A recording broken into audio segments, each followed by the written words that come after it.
What is a monster? Is it a being that looks different from us with an intent to harm us, or is it something that we humans keep hidden inside us to protect ourselves and others? Are they something that we ourselves create? These were the thoughts I was left with as I finished watching the anime called Monster. If you haven't watched this anime yet, I highly recommend you watch it before continuing with the video, as it might contain some minor spoilers. Monster is a psychological thriller and mystery manga written and illustrated by Naoki Urasawa, which was later adapted into an anime by the famous studio called Madhouse. The plot revolves around a talented Japanese doctor residing in Germany called Dr. Kenzo Tenma, whose one action, though it came from a good place, creates a far sinister outcome for him and the characters in the story. Monster eventually takes us through a journey leading to discovery of the human nature and the darkness that resides in it. I can't recommend the series enough as it is the best psychological mystery anime that you need to watch.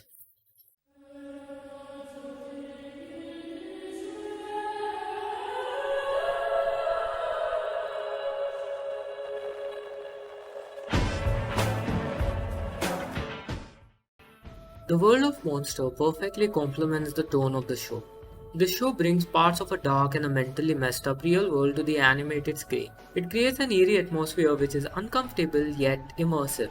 The anime purposely and masterfully creates environments that fit the darker narrative of the show. For example, the environment most of the time is dull and gloomy with little to no glimmer of hope. Places become dark and cloudy, building up an uncomfortable mood during certain scenes, and various places that we visit later in the show present a distressing reality of our world.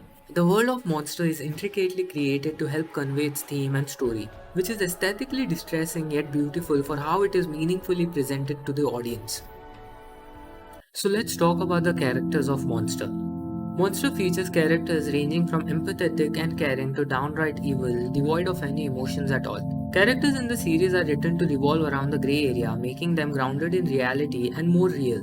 I personally feel that most of the characters represent different layers of human traits and emotions, like greed, ambition, politics, obsessiveness, empathy, disgust, redemption, sadness, growth, and more. The individual stories of people in Monster are well written, and the writer does an awesome job of making these characters more human and relatable. He makes us sometimes feel bad for a moment, even for the vilest human beings in the show. So let's talk about some of these characters.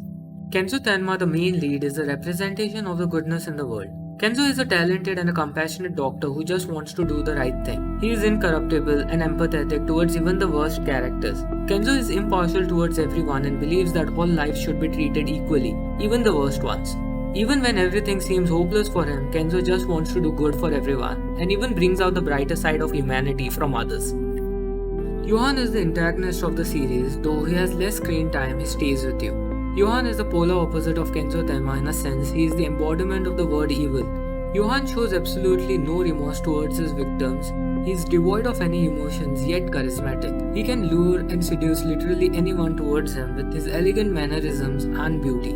Johan brings out the worst in humans and unleashes the inner monster to cause suffering and destruction, just for the sake of his enjoyment. The past of Johan explaining how he became what he is pretty dark and mind-bending. This part I would really not like to spoil, so watch the anime when you can. Next we have Inspector Lunge. Inspector Lunge is an interesting character.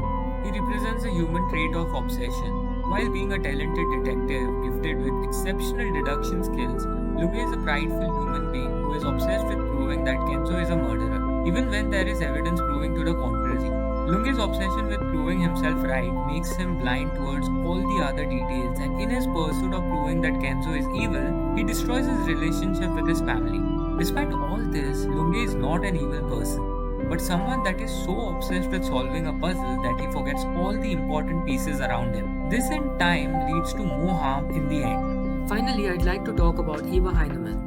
Eva Heinemann is the ex-fiancée of Kenzo Tenma and the daughter of the director of the hospital that Kenzo works at. She represents growth and maturity as she is a character that goes through a drastic change throughout the story. At the start, Eva is a spoiled, cruel and a demanding person that hates not getting her way, and only after losing everything does she realize where she went wrong and greatly regrets her actions. We actually witness Eva's growth from a naive, despicable, and a privileged woman to a more warm, independent person capable of human compassion and positive change. These are just a few examples, as Monster is filled with interesting characters throughout the series.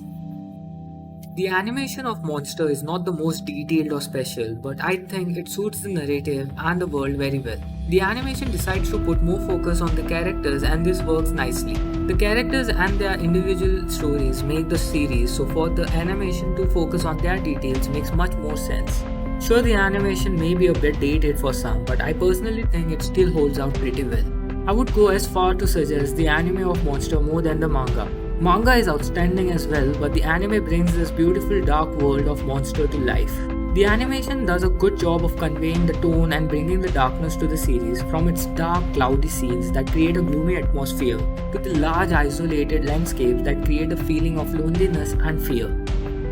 The plot of Monster is a slow burn. If you are expecting sudden twists and turns and more thrill, then Monster may not be for you.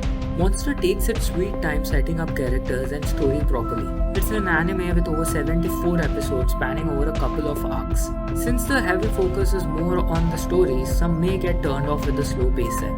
The story of Monster is masterfully written by Naoki Urasawa. It is dark, real, and very reminiscent of a David Lynch suspense.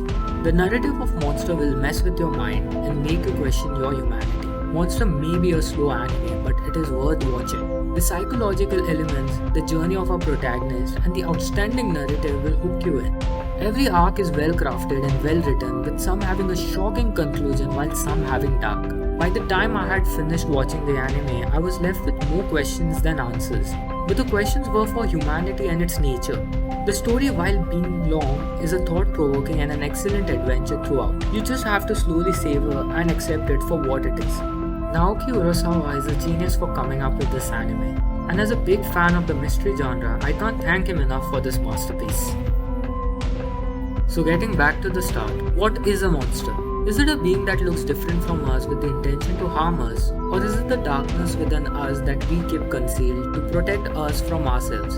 To answer your question, I do not know. I think we all hide a monster in us, but it is our ability to control it that makes us human.